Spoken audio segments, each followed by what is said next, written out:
For the single men out there who keep wondering why women are opting out of marriage and why so many women are content being single, my answer is going to surprise you. Believe it or not, it's the married men and women.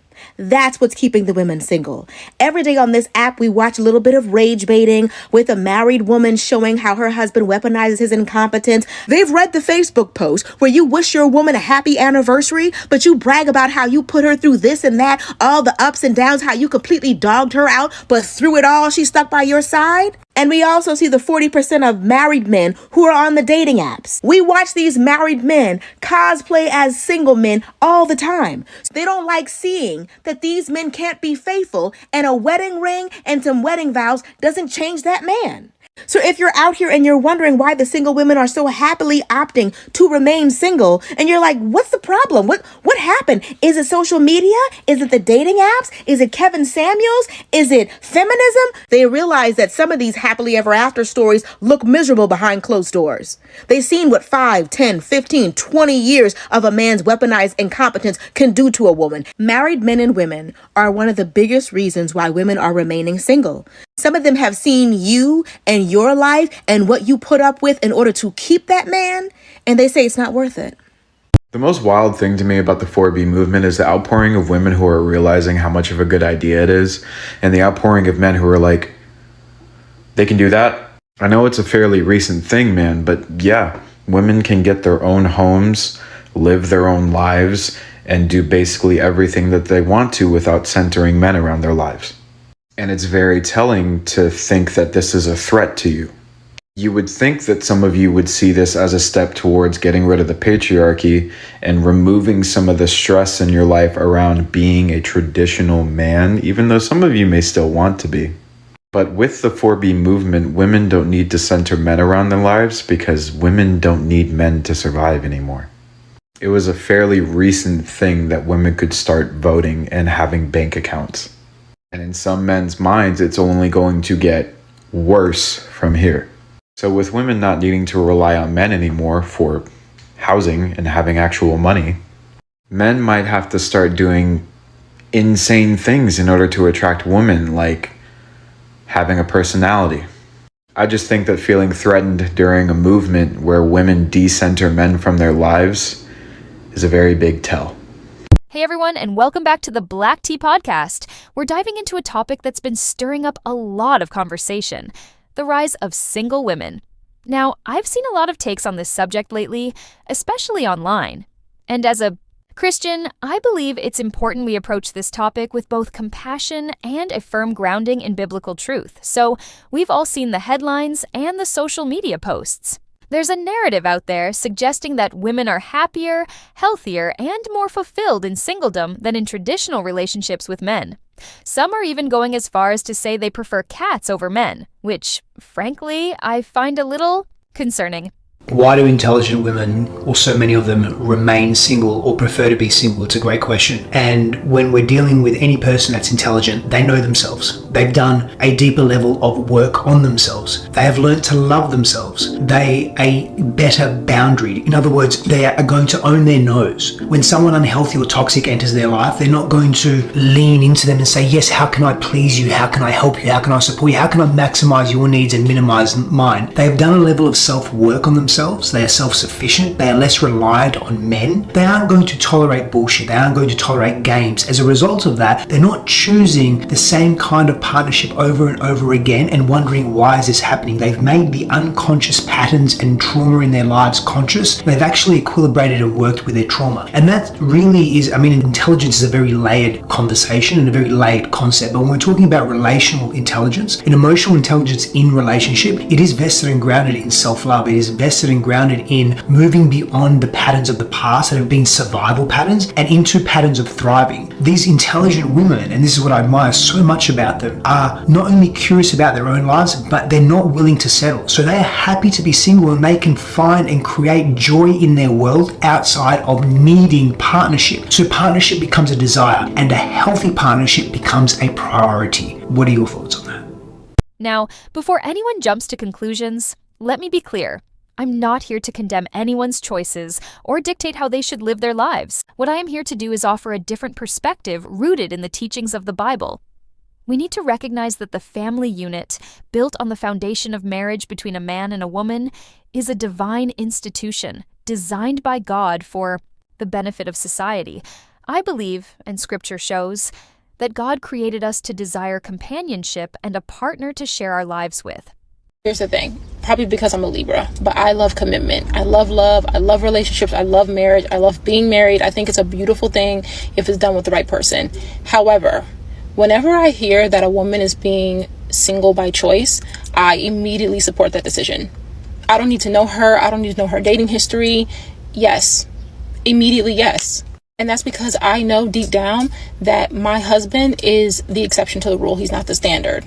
He should be the standard, but he's not the standard. I know that he is a unicorn. I know that. So for me to meet a woman and hear that she's like, I don't want to date. I want to be single for the rest of her life and question that is weird to me. I wasn't one of the lucky ones. I didn't meet my husband in high school. He wasn't my first love, nothing like that. I went through hell for maybe about 3 or 4 relationships straight before I met him. And a lot of women have a very similar dating experience. The choices are shitty. Like, I'm sorry I don't make the rules, but the choices are shitty. If you are happily married or in a healthy relationship, ask yourself this question. Would you date all of your exes again in order to get to your husband? Like, if somebody was like, you know what, let's take your husband away and date all of your exes again, would you do it? Because I would have to think about it. Because to be honest, I don't think I could survive that twice. Maybe your exes weren't that bad and you date them all over again. Okay, maybe you ended on good terms with all of them. Date 3 random men that you don't know, just based on attraction only. Would you take the chances all over again? Would you go through potentially 3 bad relationships in order to be where you are now? Because that's a tough one. Like, I'd really have to think about that. Like, if they were like, you know what, your husband's at the end of this for sure, the same husband that you're with now or long-term boyfriend that you're with now, would you date 3 random strangers in order to achieve that, in order to be where you are now?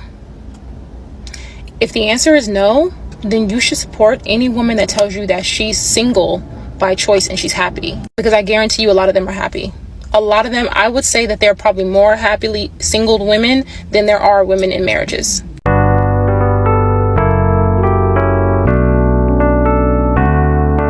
You were born alone, you're gonna die alone.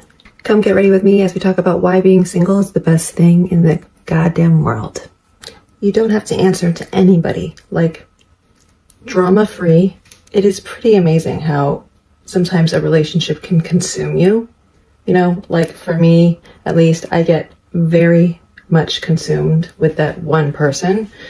And and this is why I'm still single, because until I change the pattern in my brain, I'm gonna forever, I guess, associate my own identity with that one being. So for me, when I'm in a relationship, it is completely consuming to the point where I just make stupid decisions and choose that person over literally everything, even my career.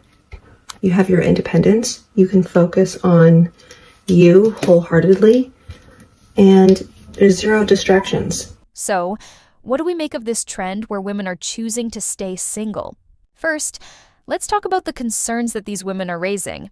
They talk about emotional safety, and I understand that. They speak about men lacking empathy, and I think we need to be honest that men, too, have their struggles, and we all fall short of God's plan for us. Many women are expressing frustration with what they see as a lack of effort or maturity from men, and I think there's something to that. Some women feel like they're doing all the emotional and domestic labor in a relationship, and that can lead to resentment. These are valid points, and we, as men, and as a church, need to be very honest with ourselves and ask ourselves if we're truly living up to the standards of loving husbands and partners as set forth in Scripture. We must examine our hearts. Now, let's look at some of the opinions and experiences that I've come across. Imani Forrester. She says she wrote a book to deprogram women from the marrying for love narrative, which is concerning. I firmly believe that marriage is about love, but more than that, it's about a commitment made in faith. It's not just a feeling, but a sacred covenant before God, a divine institution. Shanice. She highlights women who are prioritizing their peace over relationships. Now, while peace is indeed important, we should also be working towards building up the family unit, not walking away from it because of temporary difficulties. It is our duty as believers to always strive to be a light in the world, and this means persevering through challenges and loving our partners as Christ loved us, the woman who feels that love is the bare minimum and judges character and energy. There's a point to self-respect, but love and forgiveness should be central to any relationship and should be extended to men as well. The woman who says she does not want to cook for or clean for a man. Now, there's a lot of different takes on traditional roles, but if you are a wife or partner in a relationship, you have the duty to serve your husband the same way that he has a duty to love and provide for you. These duties are not burdens, but expressions of faith, devotion, and love. The woman who says intelligent girls are more likely to stay single. That's an interesting take. It could mean that they have a higher standard, and I believe it's good to have standards, but I also feel that it's important not to close your heart to relationships because of previous negative experiences. The woman who said she didn't want to be single, but has been pushed to this point due to her dating experiences. She also has some points about learning to be alone and content. I agree that being comfortable with oneself is important, but it is not the end-all and be-all. It's important. If you don't like sleeping with other people, like just another physical body in bed with you, stay single. If you're like me and get like so hot or never feel like you can be in a deep sleep if there's a body next to yours, this is the benefit of being single, folks. You don't gotta worry. You can have your California king bed to yourself, huh? You don't need another hot body all over you. I am hot-blooded, so I like my room at like 67 degrees when I sleep. So studies show that people who are single actually make more time for their friends and family. So it strengthens your bond with your friends and family. Like I always used to choose my significant other over literally anyone. So I'm not saying that is you specifically, but you just tend to make more time for the people you love and that are constant in your life when you're single. Being single, you guys, is really healthy. If you're the person who jumps from relationship to relationship, that gets scared to break up with their significant other because you're like, I have no one else, or I don't know who I'm going to be with after this person, or the fear of being alone, you have to be single. You have to force yourself to be single, you guys. You cannot be a serial dater like I was, okay? It is not healthy. And like I said, you were born into this world alone. You're going to die alone. So learn to love yourself and be alone. It is so freeing. It is a beautiful thing when you enjoy your own company, which is another get ready with me that I'll do here soon. To find healthy and fulfilling relationships, and isolation is never an ideal situation for Christians. The creators who spoke about men's lack of social skills, empathy, and emotional intelligence. There is definitely a lack of these things for many men. But that goes both ways, and instead of pointing fingers, we should be working towards becoming better versions of ourselves, both as men and women. The women who say it's better to be alone than in a bad relationship. I completely understand that no one should be in an abusive or toxic relationship, and separation might be the most logical solution. But that doesn't mean giving up on marriage or relationships altogether. Another reason. You don't have to spend holidays with in-laws or with people you don't know. You don't have to choose. This year we went to your parents, let's go to mine. If you're the breadwinner like I was for most of my relationships, you save a lot of money because you don't have to buy gifts for that sister, for that kid, for that niece, for that nephew, for that mom, for that dad, for their dad's girlfriend. The last couple of relationships I've had huge families. Wow. The money I could have saved. But coulda, woulda, shoulda. It was an expensive lesson I learned, and I'm just happy to be single. Being in a relationship or being married does not equal happiness. I find that being single now compared to when I was married, I am way more content and happy single than I was married on a consistent basis. That is, like, consistency when it comes to me being happy and content versus the length of me feeling happy and content in a marriage or even in a relationship, right? So just because you're in a relationship, that doesn't always equal happiness. There's always that honeymoon phase, but let me tell you, it goes away. Then let's talk. Self-sufficiency. When you're alone, you learn how to be self-sufficient. You learn that maybe you don't need another body to help you with certain things that you thought you were incapable of doing. So therefore, you start to grow self-respect for yourself, self-worth, love, and you're stuck with yourself for the rest of your life, so you better love yourself. So that's the reason why being single is just less dramatic. You're likely to be more happy on a consistent basis, and you'll learn to love yourself if you don't already. Plus, being alone doesn't mean that you're lonely, okay? Just saying. So, for all my TikTok followers who are contemplating or basing their worth off if you're married or not, if all your friends are getting married and you're not missing much, okay? Coming from someone who was a serial dater, who was married, and who loves being single right now, listen to your elders. Stay single. Maybe not for the rest of your life, but enjoy it while you can, okay?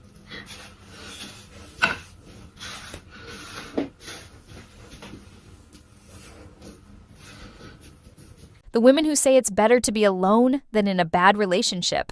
I completely understand that no one should be in an abusive or toxic relationship, and separation might be the most logical solution. But that doesn't mean giving up on marriage or relationships altogether. The woman who says that women choose to be single because they are happier alone and want to focus on other relationships. This is a very interesting take, and I can see the value in that, but I also feel like God designed us to be partnered, and that it is within that partnership that you can truly grow, not only as individuals, but as partners and servants of God. So, what are my final thoughts on all of this? Well, I think it's clear that there are many deeply rooted issues that need to be addressed in the way that men and women relate to one another, and we cannot disregard some of the valid concerns presented here. But I also believe that we cannot allow ourselves to be swayed by the world's standards, and that we must strive to live according to the Bible, and that is a path that includes marriage and relationships. I believe that men and women are designed to complement each other, and I think that God calls us to unity, not separation. He calls men to be leaders, providers, and loving husbands, and He calls women to be supportive, nurturing partners and mothers.